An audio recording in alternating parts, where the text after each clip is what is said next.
Hello and welcome to the Business of Meetings podcast. I'm Eric Rosenberg, and today I'm speaking with Joey Coleman, an absolutely unique individual. Think about it. He has been working as a criminal justice attorney. He's been in the Grammy Award nominated Washington Choir Camerata. He's been working with the White House. He's been working with the Secret Service, with the CIA. And guess what he's doing today? He is, for me, the person that you should be learning from when you're talking about customer experience, customer retention. He's going to share with us his 8 points methodology that you can apply to your business. He's going to share with you stories about a dentist, stories about the $35,000 golf ball. Please enjoy listening to this episode with Joey Coleman.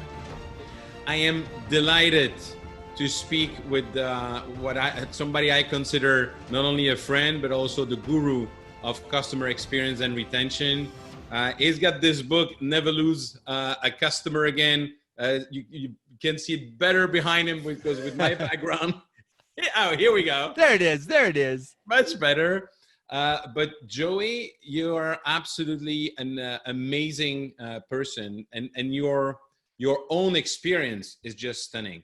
From Grammy Award nominee in the choir called Camerata in Washington. Camerata, yeah, Washington Men's Camerata. Camerata, to working with the Secret Service and the CIA. And I know if I ask you some question on that, you can answer, but then I'm going to die, so I don't want to do that.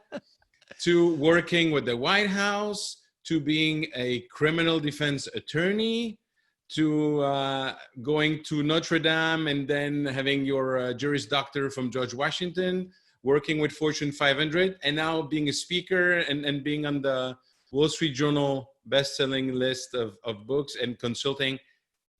Where is your twin brother? You're too kind. You're too kind. No, it has been a fun and eclectic ride, to say the least, Eric, and I'm super excited to be on your show. Thank you so much for the invitation.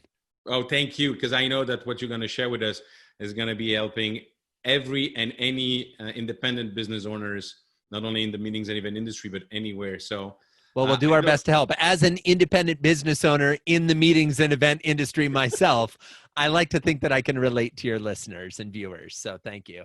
Absolutely. And one of the story you tell, and if you can share it again, I thought it absolutely brilliant. In one of your professional experience, where you basically send a golf ball for a $30,000 contract. Was it that? Yeah. The $35,000 golf ball. So the short version of this story is I worked in corporate sales to Fortune 500 companies, and I had a meeting with a gentleman who was the head of sales for an energy company.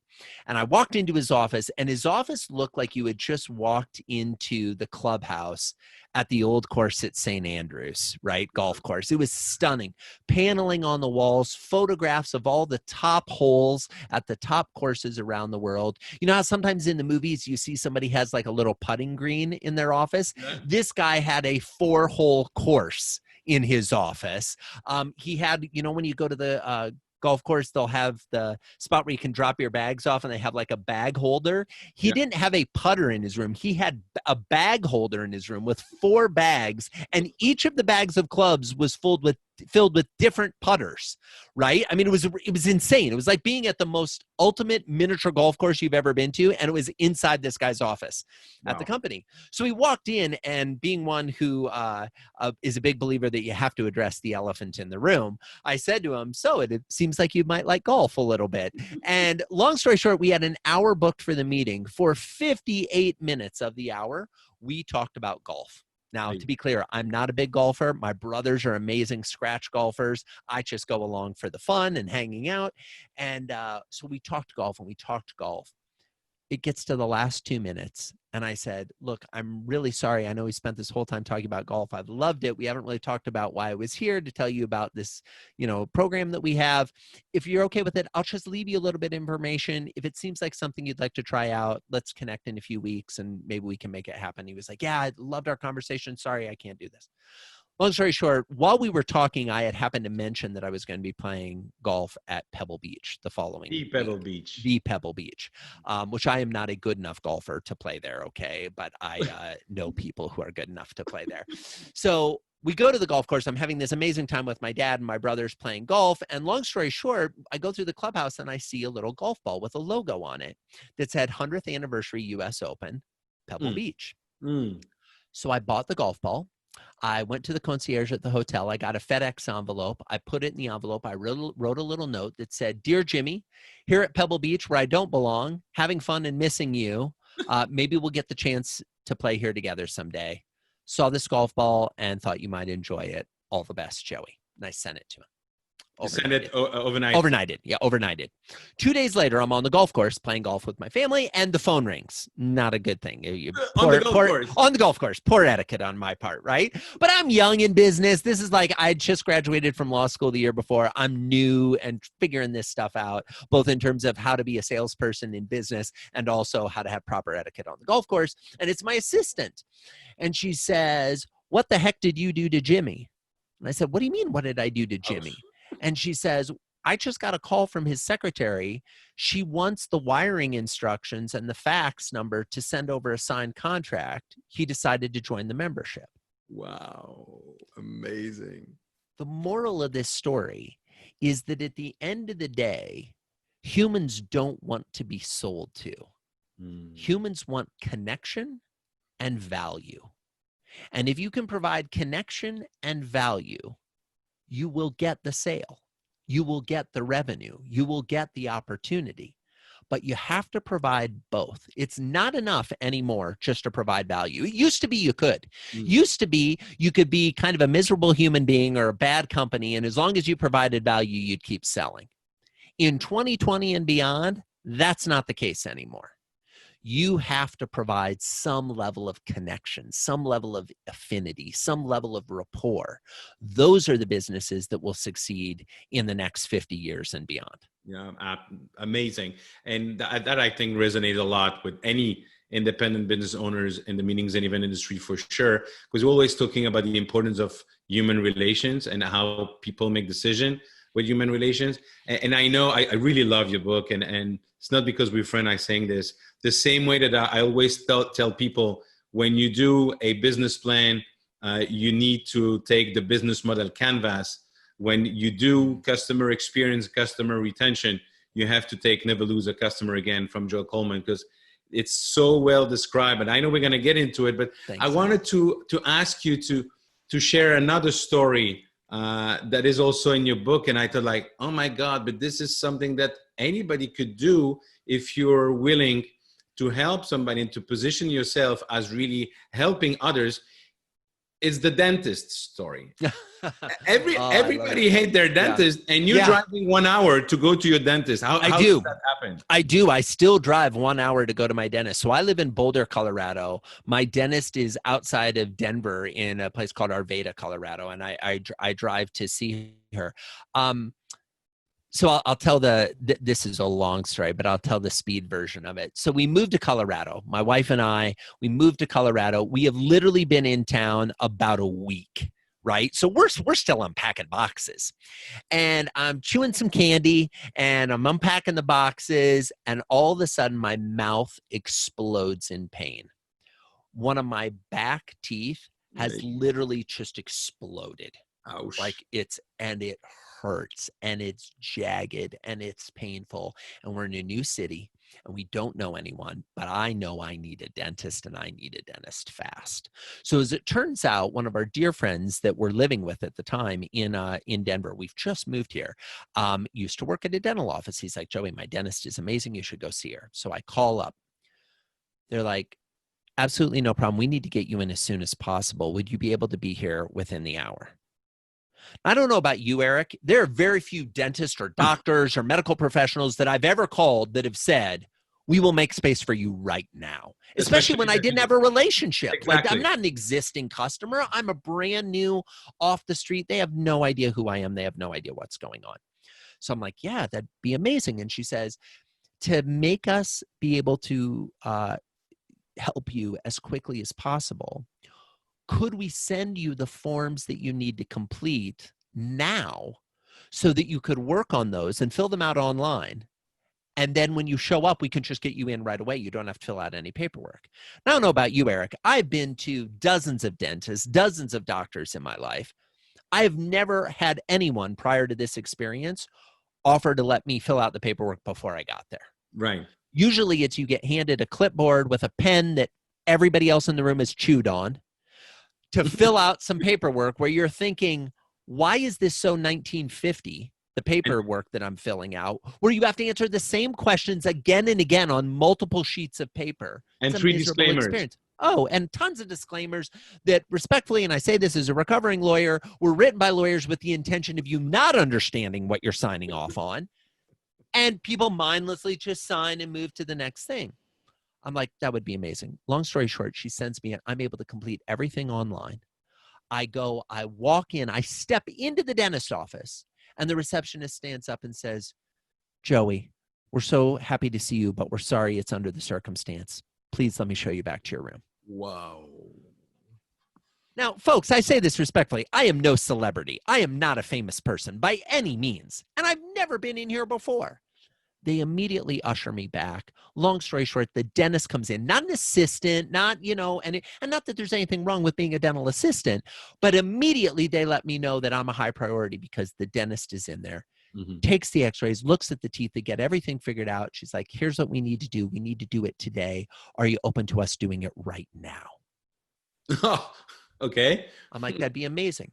Here's what it's going to cost. Here's what it's going to take. If you agree to those things, here's a little pad, and hands me a little signature pad, electronic signature pad with a stylus. It says, if you just sign here, we can begin. Wow. And like I'm looking at the screen with the agreement of what it's going to cost, all the details. They've shown me the x-rays. Everything's digital. Everything is happening in the chair. I sign, and she's like, great, let's get started. And we proceed to go through the process. She calls me later that night to make sure I'm okay. A member of her staff calls and says, the Novocaine and the painkillers we give you are probably wearing off by now. You're probably actually starting to feel what's going on. How are you? Do you have any pain? We're here. They call me the next day to check. I mean, it's just amazing. The moral of this story is, regardless of the industry you are in, there are things you could be doing to make the experience your customers have better. To make it more convenient, to make it more familiar, to anticipate the needs you have, to make it an experience. Every business has the potential to do this. And yet few businesses are willing to invest the time. And frankly, it's more time than anything. It's not money. Like, yeah, sure, some of your ideas to enhance the experience might have a monetary cost associated, but usually what's really required is thinking time for you to sit down and look at the arc of your customer journey and say, at every touch point, am I delivering optimal value and optimal connection? At every interaction, am I doing my best to make this easy, fun, and familiar for my customers? If you do that, the rest of business takes care of itself. Now, I more than fully agree. And I was just remembering when I was doing an incentive trip, I would always do a surprise link to what the customer likes or is during the inspection. And to your point, well, yes, of course, it costs a little bit of money, but if you look at the total value of the project, there was nothing from being in Istanbul with 2 clients, finishing the inspection for a sales meeting. And then suddenly they say, Eric, we're going to be late. I say, no, don't worry, we're at the Kempinski Hotel. And next door, there's an helicopter landing, taking us, flying over Istanbul, which I'm sure you cannot do that anymore, and landing at the airport. Oh my gosh. Amazing. Amazing. It's right? just that's something that those people that were with you are probably still telling that story to this day. And you look at so many people, it's crazy to me. So many people are like, we want our customers to talk about us. Yeah. We want word of mouth. How do we make that happen, Joey? And I'm like, guys, it's really simple. Create the kind of experiences that are so remarkable that you want to talk about them, that it surprises you how far above you went, right? That's how you do it. It's about going above and beyond. And it's, again, I want to reiterate, it's not about the money. I'm sure the helicopter ride was not an inexpensive investment.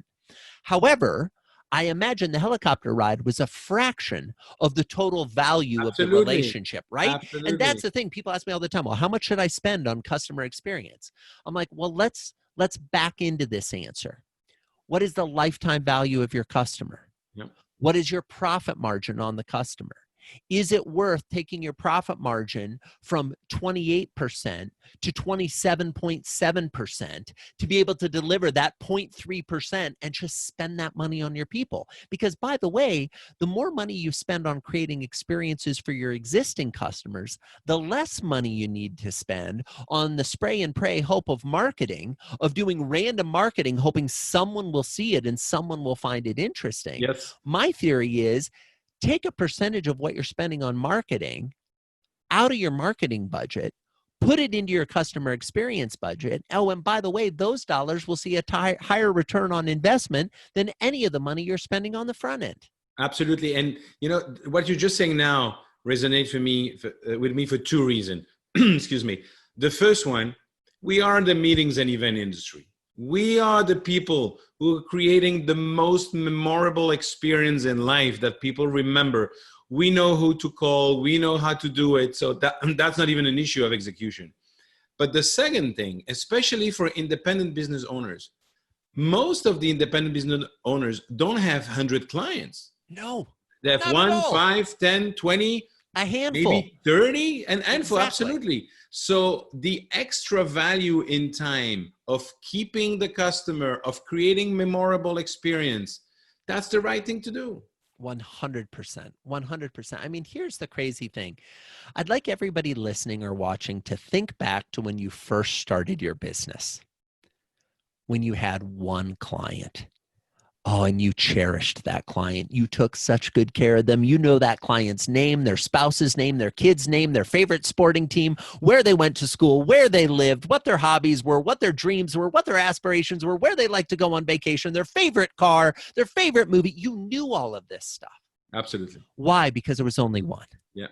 And you were so focused on taking care of that one. Well, here's the interesting thing. The reason your business grew to have more than one is because of how you cared for that one. Totally. So your business grew. The problem is every business reaches a point where we have so many clients that we lose track of those things we did in the beginning. We lose track of those personal details that allow us to create connection and rapport. I ask audiences in my workshops all the time, where I say, let's pick one of your clients. And they pick a client. I said, great. Now I want you to answer a series of questions about that client. For example, is that client married or not? Yes or no? Well, what is that person's spouse name? And now they start to get nervous because a lot of them know the answer to the first question. But the second question, they're like, well, I know he's married, but I don't know what the name is.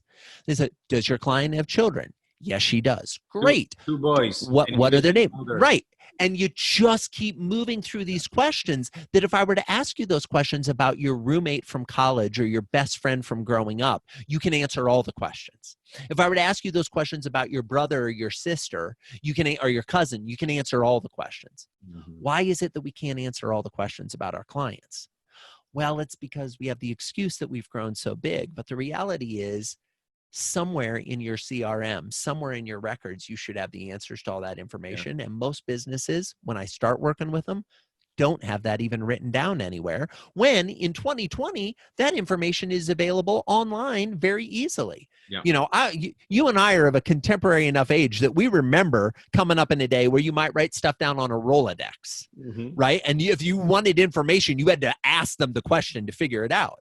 Now I can go on your LinkedIn profile, your Facebook page, your Twitter account, your Instagram account, and I can see who you're connected to, who you know, the things you like, the things you don't like, significant other's name, children's name, all of these things. I can see all of that fairly easily. Absolutely. And not only can you see it, you can store it thanks to technology. And I think that brings to me another point for independent business owners.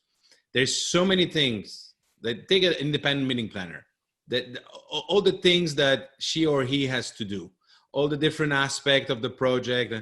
At the end of the day, it's a question of how do you organize yourself and focus your experience as a business owner on what matters. And what matters is the relationship, what you have with your customer. And you can do that. Now we have the system. And if I can just quickly share a quick story that you reminded me of. I was still living in Belgium. I was taking the plane to Chicago, going to the US every time. And we had a meeting with MPI in Chicago. I'm arriving in the afternoon, and I always enjoy taking the specific airlines because they were playing Everybody Loves Raymond. Now, as a Belgian, let me tell you, I had no clue what it was. One day we were airborne and I look around me, people are laughing and they're watching a screen. That's how I discovered it. Long story short, I'm getting to the hotel. It was the Peninsula in Chicago. Amazing system that they have. I'm checking in. The lady at the checking desk, remember, asked me, how was the flight? I said, well, it was great. I'm sorry they don't play Everybody Loves Raymond anymore. And she looked at me and she said, oh, I'm sorry, sir. Like, why would she care anyway? Sure. And that's it. I go to my room. The next morning, I'm having breakfast. I ask for the check at the end of the breakfast. They bring me the note, and there's a little paper. Dear Mr. Rosenberg, Everybody Loves Raymond playing on channel 55 every day at 4 p.m. That's the system. Wow. So today you have the system to do that, to your point. Yes. So with all those stories you have in the book, but I would like you to ask you a specific question now about the methodology that you have, because I think that's the key for any independent business owners to keep their client, to develop their business. And instead of always looking at scaling, and contacting 500 people, so why don't you start with the one you have and make it grow with the way you approach them? So I know you said that a lot of companies are losing customers in the first 100 days. Yeah, absolutely. I mean, here's the crazy thing. So I've spent the last 20 years trying to figure out, why do customers leave and what can we do to keep them? What can we do to get them to stay? Right? And what I found in the research is that somewhere between 20 and 80% of new customers will decide to stop doing business with you before they reach the 100-day anniversary. Wow. 20 to 80%. This is a gaping hole in the side of most businesses that most businesses aren't spending a second thinking about. They're spending all their time, money, and effort getting new customers, filling the funnel, acquiring, selling, marketing, trying to get people to come in the front door, instead of spending any time, money, or effort on the people that are running out the back door. They're not doing anything to keep them in the fold. All these folks that they worked so hard to get, they're not doing anything to keep them. So what we found is that a huge number leave in the first 100 days. So then the logical conclusion is, well, what can we do in the first 100 days to get them not to leave? We devised a methodology that looks at the customer journey. What is the customer journey? From the first time they hear about you, see one of your ads, have somebody recommend you, etc., day 0, up to when they become a raving fan advocate. Now, ideally, that happens by the time you get to about day 100. In some businesses, it can happen faster. In some businesses, it takes longer. Depends on your business, right? We devised this methodology of looking at 8 different phases. So let me give you a quick overview, if I could, of the 8 phases, because I think that helps explain it. And I'm going to do a speed version of this. We talk about it more in the book. I'm happy to dive into any of these you want. There are 8 phases. They all start with the letter A. The idea is, if you do all of these right, your customers are giving you straight A's. They think you're doing an amazing job. Okay, we want to pay attention to all of them.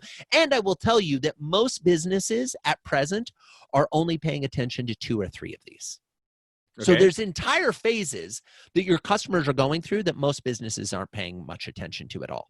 The first phase is the assess phase. This is when a prospect considers whether or not they want to do business with you. In common parlance, we call this marketing and sales, day 0. We then go to phase 2, the admit phase. In the admit phase, the prospect acknowledges that they have a problem or a need that they believe that you can help them with. They sign on the dotted line. They hand over their hard-earned cash. They officially transition from being a customer, or from being a prospect, to being a customer. This is day 1 of the first 100 days. The clock starts ticking. Okay, now they're officially a customer. Immediately after this, we go to phase 3, the affirm phase. In common parlance, we call this buyer's remorse. This is the state that the customer is in right after they decide to work with you, where they begin to doubt the decision they just made. All the research shows that regardless of the purchase, customers experience buyer's remorse. They Why? doubt their own decision. Why? Because they're human.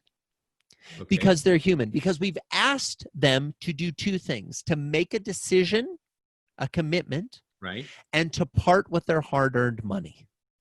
Hmm. Both of those things make someone say, well, did I make the right decision? And should I be paying this much money? Did I get the right price? Was it the right deal?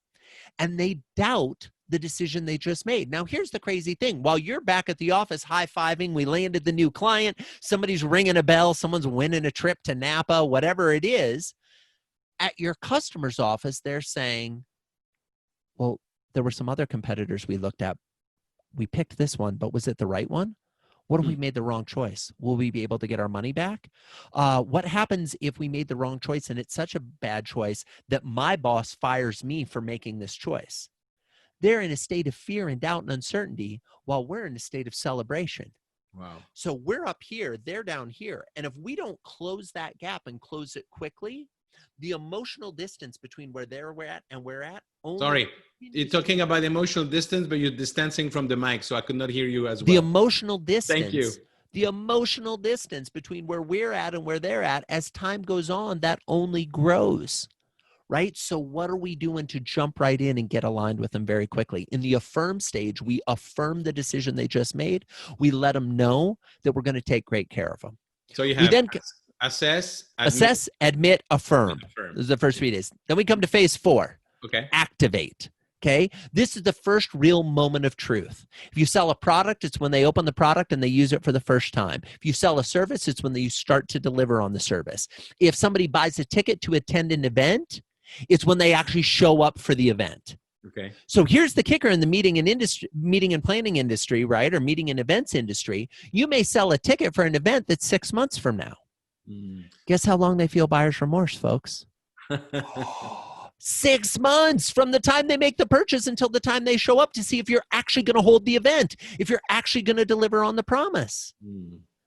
What are we doing during that gap? We then come to, like I said, phase 4, the activate stage, where they show up. This is the first real moment of truth. What are you doing to energize the relationship, to let them know that doing business with you is going to be unlike any experience they've ever had? Now, I will tell you, many businesses are actually doing a decent job at this point, right? The kickoff meeting, the initial session, like they prepare for this, the planning, right?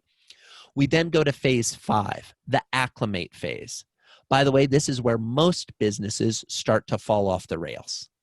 What are you doing to acclimate the customer to your way of doing business? What are you doing to hold their hand? See, you've delivered on your product or service hundreds of times, thousands of times, tens of thousands of times. But to a new customer who's never done business with you before, they have no idea what to expect. Right. They have no idea whether you keep your word. They have no idea whether you're going to deliver. They have no idea even simply what comes next. Now, some of our viewers and listeners may be saying, but Joey, I sent them a proposal. I sent them a contract that they signed that detailed all the steps in our process. Folks, they didn't read that. You sign things that you don't read all the time. Yes. If you doubt the validity of that statement, think about the last time you went to rent a car and you were just like, I accept, clicking the little screen, not even reading what it says, because you're just like, give me the keys, I want to go. Your customers are just like you. They're human. So how often do we need to tell them what comes next? The entire time we're in the relationship. Okay. Every conversation needs to remind them, here's where we are, here's where we were, here's where we're going next. And you need to remind them and hold their hand while they acclimate. Then we come to phase 6, the accomplish phase. This is when the customer accomplishes the goal that they had when they originally decided to do business with you. Now, this is where many businesses miss out on the opportunity to correctly identify what the customer is trying to accomplish. In the meeting and events industry, we think, oh, well, what they were trying to accomplish was to come to our event. No, folks, that's what you were trying to accomplish. Correct. What they were trying to accomplish was to sign a new client, or to present their new idea to the marketplace, or to get away from their home office and go enjoy a nice resort and put their feet up. Everybody has different things that they're trying to accomplish, but if we don't track those and know what those are and remind our customers when they actually accomplish and achieve them, they're not going to celebrate. Or they're not going to associate their accomplishment with their decision. You go to an event and you sign a new client. You usually don't thank the event. You usually don't provide a commission fee to the meeting sponsor. Right. Right? Yes. If we don't know what they're trying to accomplish and we don't acknowledge when they actually accomplish it, they have no way of evaluating the value that we've provided. We then come to phase 7, the adopt phase. This is when the customer becomes loyal to you and only you. You've delivered such a remarkable experience that they want to keep coming back for more. They're there, they're committed, they're not going to do business with your competitors, they're not going to shop you on price, they're loyal, they're in. And last but not least, we come to phase 8, the holy grail, nirvana, the thing we're all trying to get. The advocate stage, where the customer becomes a raving fan, singing your praises far and wide, referring you to all of their friends, family, and colleagues. Like what me I love talking about your book. Like you talking about my book, perfect example, right? For the right reasons. And so if you've laid the foundation in every step along the way, you can get an advocate. You would not have become an advocate, Eric, if you didn't read the book and find value and decide to implement some of those things in your own business and then see them work. Now you're willing to promote it. Absolutely. Now you're willing to share it. I get books all the time from authors who send me their book and they're like, hey, Joey, will you do a blurb for my book? And I'm like, well, you got to send me the book so I can read it. And they're like, oh, well, I just wrote up a blurb just in case. I was like, thank you. And I appreciate that. But I'm going to read it first because if I'm going to put my name on it, exactly. If I'm going to refer and recommend other people read it, I need to have read the book. Now, does that make my life a little more challenging because I have a lot more books to read? Yes. Does it mean that I can do blurbs and refer every book that I've ever been given? No, I can't. But we do our best, right? And so the question then becomes, will you get every customer to the advocate stage? No, you won't. Let me dispel that myth right here and right now. I am the customer experience guy who tells you it is impossible for everyone to be a raving fan. No. But are you working to get enough of your people to be raving fans? Are you working to set it up in a way that a significant number of your customers become advocates? And that's where I think we are in the hamster wheel of getting new customer all the time without even thinking, listen, what if we have 10 customers and that 10 customers are happy and they refer to us 2 additional customers? That's 20% increase in the number of customers. Exactly. And instead of looking always at bringing new customers. So yes. Well, and Eric, it's easier. There was some fascinating research done where they looked at selling, okay? And they said that if you were selling cold to a cold prospect across all industries, you have somewhere on average between a 5 and 20% likelihood of closing. 5 to 20%. This is averaged across all industries, all markets worldwide. Mm-hmm. Cold selling, 5 to 20% success rate. That's already a lot. Right? For a lot of businesses, that's higher than what they actually do, okay? But average, 5 to 20. If you're selling to someone who's already a customer, the average is 60 to 70% close rate. Salespeople that are watching and listening, it's not that I'm anti-sales and marketing. I'm not. I actually want to increase your likelihood of closing. I want you to sell to people you've already sold to.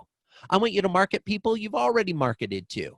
I want you to go to the people who've already raised their hand and said, I want to be in relationship with you, and find ways to deepen the relationship, find ways to provide more value, because that necessarily means that you can earn more revenue. They're connected. Everybody thinks, oh, well, Joey, this is about B2B. This is about B2C. No, it's not. It's not business to business. It's not business to consumer. It's human to human. Yes. It's absolutely. H to H. Yeah. It's what are you doing to create connection and rapport that allows you to deliver value that makes that person want to be in an ongoing relationship with you. Absolutely. And there's no better example and no better methodology, I believe, for us in the meetings and event industry. Once again, we're talking about bringing people together. I love this, this say that when we meet, we change the world, and we do. So why not just putting into practice the focus that we say we should have on the individual and on human beings? Absolutely. And here's the crazy thing, and I say this respectfully as somebody who's also in the industry. As a general rule, the meetings and event industry is really good with the meeting. It's true. with the event. They put a lot of focus and effort into it. As a general rule, that's where all their intention goes. And we've all been to events that run the full spectrum of whether they were enjoyable or not. But the fact of the matter is all the emphasis is going there. What's happening before and what's happening after. Yeah. Okay? What usually happens is a trite, we had to send you an email that basically says, oh, here's the thing we promised to follow up on, or, oh, by the way, here's the upsell that you can buy the video of the presentations that you saw. It's all very self-serving. It's not about, hey, did you get value? What was the best part of this event? And we do some surveying, but what do we do with the surveys? Do we go back to people and thank them for the survey? How many times have you ever filled out a survey and that was the last you ever heard from them? Yeah, and to that point, I must say, I'm totally guilty. We all are. I'm not even answering surveys anymore because there's a survey for everything. Exactly. You call a company, you get a survey. You check out an hotel, you get a survey. You take a flight, you get a survey. You get a survey for everything. It's almost like you need to do the survey because it's part of the process. But there's other ways to really, to your point, understand what is the value that people had and why they decided to attend a specific event. Absolutely. Or incentivize me to do the survey. Right.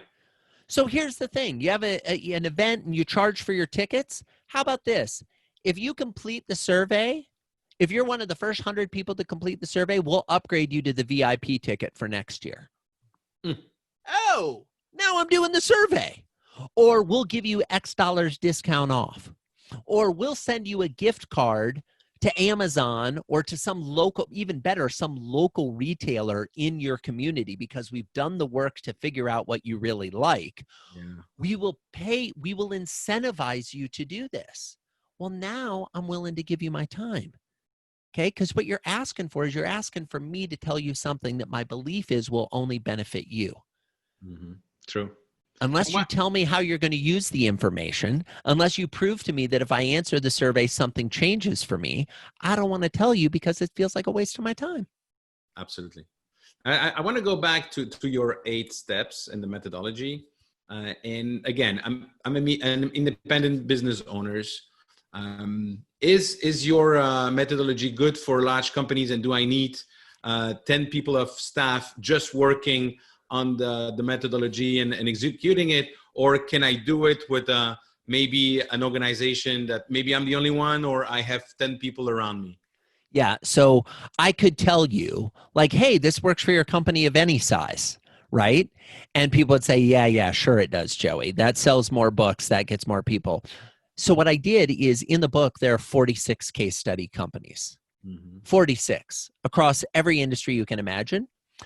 Running from solo entrepreneurs to companies with over 100,000 employees, running from companies that are doing less than $50,000 in revenue annually to companies that are doing over $1 billion in revenue annually, companies that are online, companies that sell offline, companies that are service, companies that are product, companies that are US-based, companies that are international-based. My goal, I'm a recovering attorney, Eric, as you mentioned earlier. My goal was to present the evidence that says, for every objection you have, I've got a case study that shows it works. I confess, Your Honor. I love what I know to be true is that this stuff works. And it's not about the money, and it's not about having a big enough team, and it's not about taking a ton of time. It's just, are you willing to commit to the things that you used to do? You used to do this when you started your business. You were much better at this when you started. Why? Because you were hungry.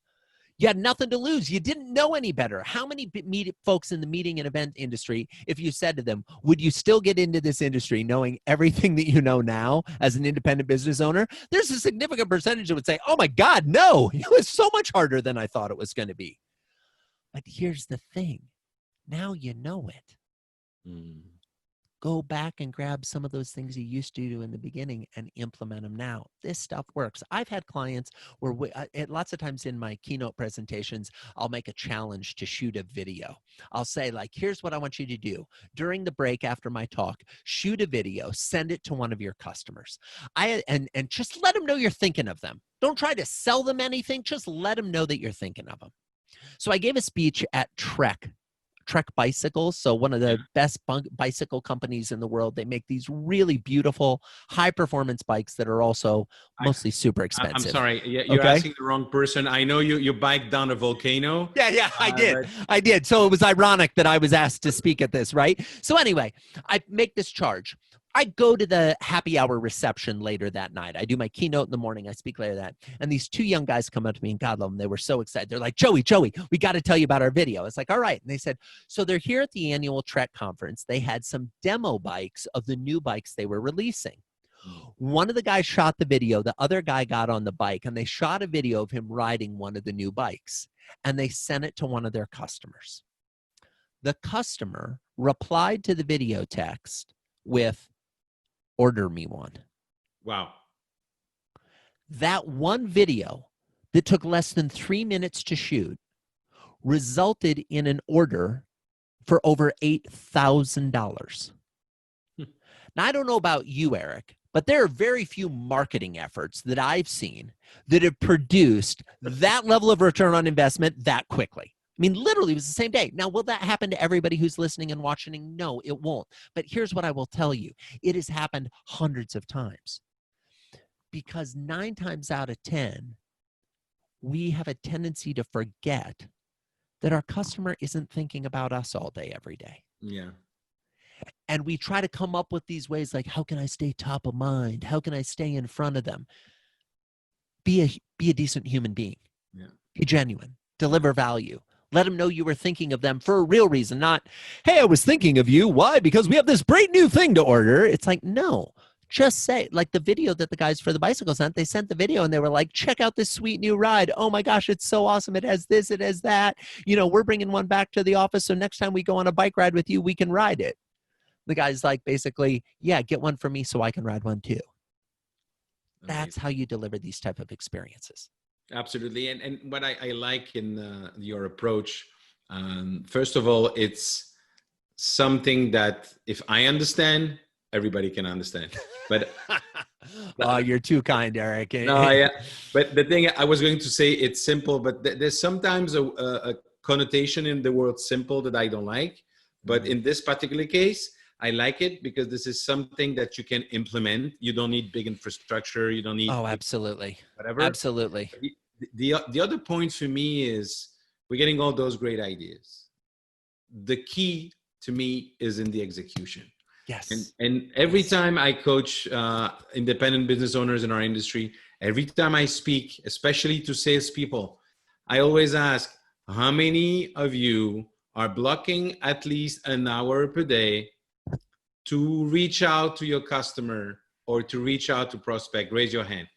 It's frightening. Not even 10% of the people do that. It's tiny. It's tiny. And here's the thing, Eric, let's be clear. You and I are guilty of this too, or at least I am. And I know we've had enough cover. Okay. Do I spend as much time connecting with my customers as I should? Absolutely not. And I'm the guy who teaches this stuff, right? It's not a finish line. It's not something that you're done with. Right. Right? So many times in business, especially as independent business owners, we think, well, I need to check this off the list so I can move to the 10,000 other things that are on the list. This is a practice like breathing. When you're done breathing, it's a big problem. When you're done taking care of your customers, it's a big problem. You're not in business anymore. And that's why I wanted to make the point of 1 hour per day. Yeah. If you block this time and then review the entire process that you have, as you were saying at the beginning, all the touch point, from the moment that you get in touch for the first time to the customer up to the end of the project, what is going on, at which moment, what you should be doing in the different phases. So yeah. Well, and Eric, for what it's worth, I agree with you. 1 hour a day would be amazing. Here's my challenge to your listeners and to your viewers. 20 minutes this week. Yeah. Put 20 minutes on the calendar this week to create a communication for one customer. Mm-hmm. A specific communication, whether that's a phone call, a text message, an email, a video, whatever, a written letter, doesn't matter. One little exercise, 20 minutes a week. Do that for a month. And you'll find yourself saying, I should do 20 minutes a day. And Absolutely. then when you do 20 minutes a day, you'll figure out I should do an hour a day. I should do multiple hours every day. I should carve off an entire day every week that is customer day, where all I do is communicate with existing customers. We do no new marketing and new sales. We only do existing customers. Folks, this stuff works, I promise you. I totally agree with that. Let me ask you a question, kind of circling around all the things we've been discussing today. And I love this question. We met thanks to an amazing guy, Jason Gaignard at Yeah. MMT. And I love asking that question. And you know exactly what I'm going to say, but that apparently Jason took it from Clay Ebert. So let's give Clay as well, you know, as we say in French, rendons à César ce qui lui appartient. Give to Caesar what is owned to Caesar. In 1 year time, we are seeing each other with a bottle of champagne. What are we celebrating? Oh,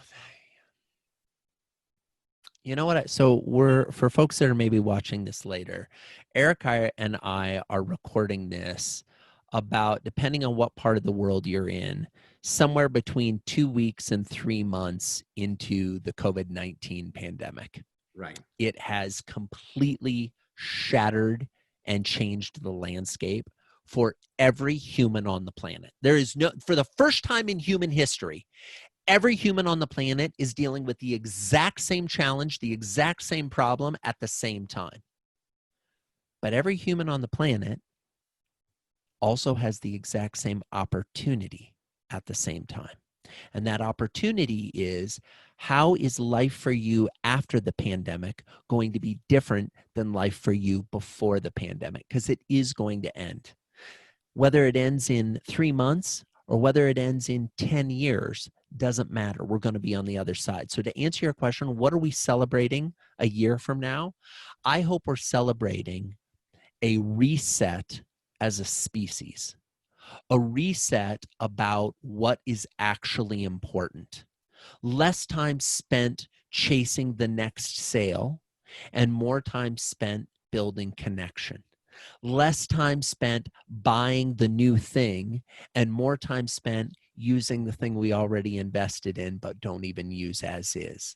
Less time spent thinking of how can I do more, achieve more, accomplish more, and more time spent thinking how can I be thankful for the amazing things I already have in my life and double down into those. My hope is that a year from now, all of us, myself included, are celebrating more that we already are enough, that we don't need more. We don't need more time. We don't need more money. We don't need more clients. We don't need to be thinner, fatter, stronger, faster, shorter, taller, that we're just grateful for the fact that we're breathing. And we're grateful for the fact that we have the chance to connect with other humans. And we're grateful for the fact that we get to live on this beautiful blue, green, yellow, brown, spinning marble and have this experience of life, and that we're valuing it and that we're appreciating it. That's what I hope we're doing a year from now. That's beautiful. I was just thinking that your resume says lawyer, singer, Secret Service, communication, writer, best-selling author. You should add philosopher to it. Well, thanks, my friend. You know, I think at the end of the day, we all have the potential to be philosophers. It's just, are we making the time to do it? And one of the blessings of this time, and let's be candid, if I may. You know, I know we're talking to meeting and events people. This has been devastating for our industry. Yeah. It's been devastating. My January and February were my 2 best months of my entire speaking career. I didn't give a speech in March. I didn't give a speech in April when we're recording this. I don't have a speech on the calendar with an audience in person. I have virtual speeches, but with an audience in person for April, May, June, July, August. I know there's a lot of people listening and watching who are in pain right now. A lot of events that have been canceled, a lot of events that have been rescheduled, a lot of people who've been let go or furloughed or don't know when the next gig is coming in. It's a hard time. how are you going to use this time? Not how are you going to have this time overwhelm your to-do list. I was talking to somebody today. They're like, I went from Zoom call to Zoom call to Zoom call from 9 a.m. till 8 p.m. I'm exhausted, right? Don't do the same things that got us into this situation to think that's going to be what gets you out of this situation. Yeah. What's going to get you out of this situation is thinking differently, coming from a place of gratitude, coming from a place of empathy, coming from a place of hope and optimism, coming from a place of you are in control of some things. You're not in control of very much in this world, but you are in control of how you think, how you feel, what you say, and what you do. Absolutely. How do you want to show up now? And how do you want to anchor that at a cellular level so that you remember it when we're on the other side of this? Love it. Joey, I would spend hours talking with you, listening to you. Oh, likewise, buddy. Likewise. You're an absolutely amazing human being, a great friend, an amazing professional. I love everything you said, everything you wrote. I know I still have a lot to implement myself in the process of that podcast or in the process with customers, and it's there. So I cannot thank you enough for taking the time to speak today. I have not one single doubt that everybody is listening will learn a lot and will have the tools if they just need to be willing to implement it. So thank you so much. Be well, be safe. And I can't wait to see you live on stage in the next conference and listening to you. Oh, thank you, Eric. Thanks so much for the time. And thanks to everybody who made the time to listen and to watch or both. Eric and I both appreciate it. You know, the one thing I haven't figured out how to make more of is time. So I value the time that those folks who are kind enough to follow Eric and to listen to him, because he's a brilliant guy with a lot of great ideas, that you made the time to listen. And Eric, that you made the time and extended the invitation to have me join you. I've loved our conversation. Thank you. I hope you enjoy listening to Joey and that you get this methodology with the 8 points to apply. This is extremely effective. This is simple to implement, and this is going to have a huge impact on your business. Once again, his book, Never Lose a Customer Again. Joey Coleman, talk to you soon. And if you have any questions or if you want to hear about somebody specific, let me know. Reach out to me via email, through the Event Business Formula Facebook page, or with LinkedIn. Thank you.